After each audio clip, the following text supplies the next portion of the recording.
Usaha mengambil alih Jatman oleh Habib Lutfi bin Yahya berhasil digagalkan oleh PBNU. Kita sudah mengetahui bahwasanya dari sejarah awal mula Jatman yang di tahun 1950-an, Jatman itu juga menjadi Banom di tahun 1979. Nah, kemudian di tahun 2019 pun juga sudah ada SK dari NU sebagai Banom dan kepengurusan Habib Lutfi itu dan rekan-rekan itu adalah sampai tahun 2023 dan sekarang ini sudah demisioner. Nah, kami sebagai warga NU, juga pengamal Thorikoh, TKN, dan juga ibaratnya kami ini ya sebagai jamaah nih prihatin kalau ternyata ulama-ulama pimpinan di Jatman ini sendiri kok tidak patuh pada aturan yang ada. Nah, jadi dalam hal ini kami memberikan saran masukan kepada Abah Habib Lutfi, Mbok Yao jangan mudah menyatakan ada yang pihak yang mengkudeta sebagaimana dinyatakan dalam kronologis tadi. Karena ini juga bukan merupakan sebuah kudeta, wong kepemimpinan kepengurusannya sudah demisioner. Jadi kalau sudah demisioner, mestinya legowo untuk silaturahim, karena kan namanya Jatman ini adalah badan otonom. Nah, tapi kami juga menyayangkan karena dalam surat yang ada, kami melihat ini Jatman kok ada SK Kemenhukamnya tunggal personal. Padahal kan dia semestinya badan otonom di bawah NU. Nah, itu nanti kita akan bahas juga bersama Kiai Hamdan.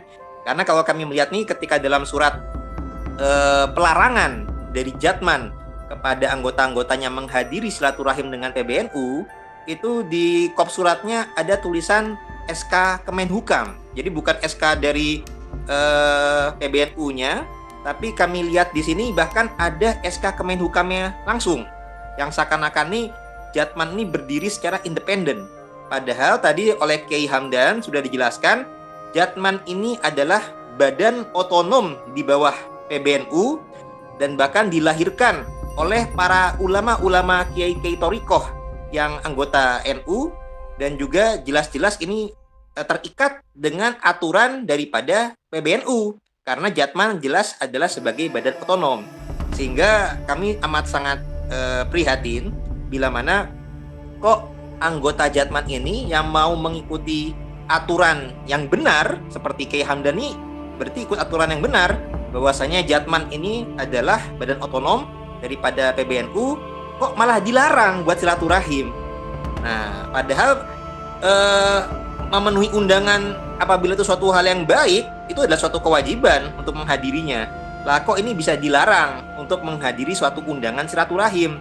Padahal kiasnya ini PBNU adalah sebagai bapaknya nih daripada Jatman. Mosok silaturahim dengan bapak malah dilarang. Nah, ini kami juga melihat bahwasanya nih SK Kemenhukam dari Menteri Hukum di Jatman ini di kop surat kan tertulis tuh SK Menteri Hukum dan Hak Asasi Manusia RI. Nomornya ini AHU strip 0000001H.01.07 tahun 2019. Jadi ini berbeda dengan yang disebut oleh Kiai Hamdan, ada di tahun 2019 itu ada SK dari PBNU-nya. Ternyata dalam kop surat Idaroh Aliyah Jamiah Ali Thorikoh Al-Mutabaroh An-Nadiyah Jatman, ini ada SK Menteri Hukum dan Hak Asasi Manusia RI.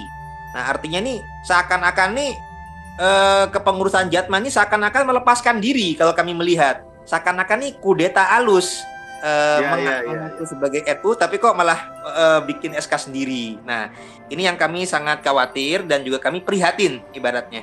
Dan juga kami sebagai umat ini juga prihatin karena Habib Lutfi sendiri sebagai ketua Rois-Am ini kan Rois-Am daripada Jatman harusnya menjaga citra yang baik sebagai ulama, apalagi ulama sufi.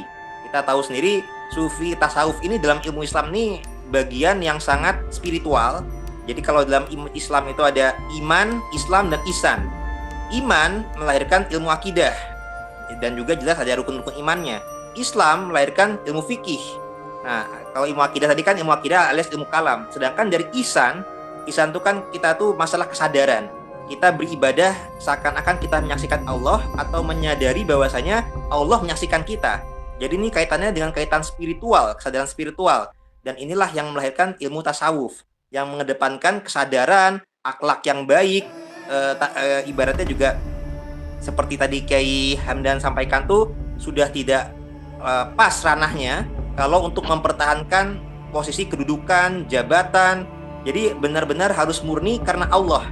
Bahkan dalam amalan Thariqah biasanya jelas doa ini adalah ilahi anta maksudi waridoka matlubi. Jadi tujuan utama itu adalah Allah sebagai maksud dan tujuannya, bukan lagi jabatan keduniawian. Nah, apalagi kalau saya sangat sepakat dengan apa-apa kata Kiai Hamdan juga tadi juga mengutip kata Kiai Tobari Sazili sebagai ketua Jatman yang di Banten. Janganlah Jatman ini dibawa-bawa ke masalah organisasi politik.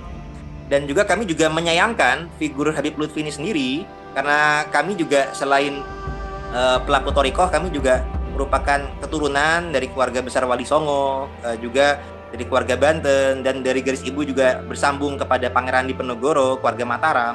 Kami juga prihatin apabila figur yang menjadi ulama, pemimpin Thariqah, tasawuf, tapi juga melakukan hal-hal yang bisa kami nyatakan sebenarnya sudah masuk ke bagian pembohongan publik.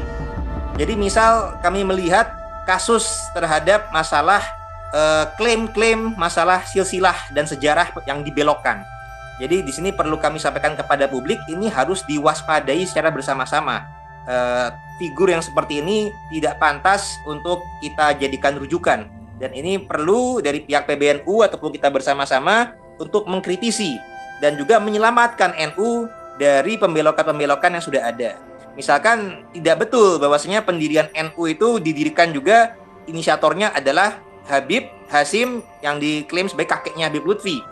Ini merupakan pembelokan sejarah yang sudah masuk ke suatu buku pelajaran yang harus diluruskan kembali bahwasanya itu tidak betul. Nah, kalau untuk sejarah Jatman, Kiai Halwani juga sudah meluruskan. Nah, itu berarti kita melihat adanya bukti selain pembelokan sejarah NU, adanya pembelokan sejarah pada Jatman itu sendiri, dan juga pada tokoh-tokoh yang berjasa di Nusantara. Misalkan Pangeran Diponegoro itu dibelokkan bernama Habib Hamid bin Toha bin Yahya. Padahal kita punya data primer sejaman yang ditulis langsung oleh Pangeran Diponegoro, yakni Babat Diponegoro, bahwasanya beliau adalah putra daripada Sultan Hamengkubuwono III Jogja. Sehingga tidak betul apabila diklaim beliau sebagai Habib Hamid bin Toha bin Yahya,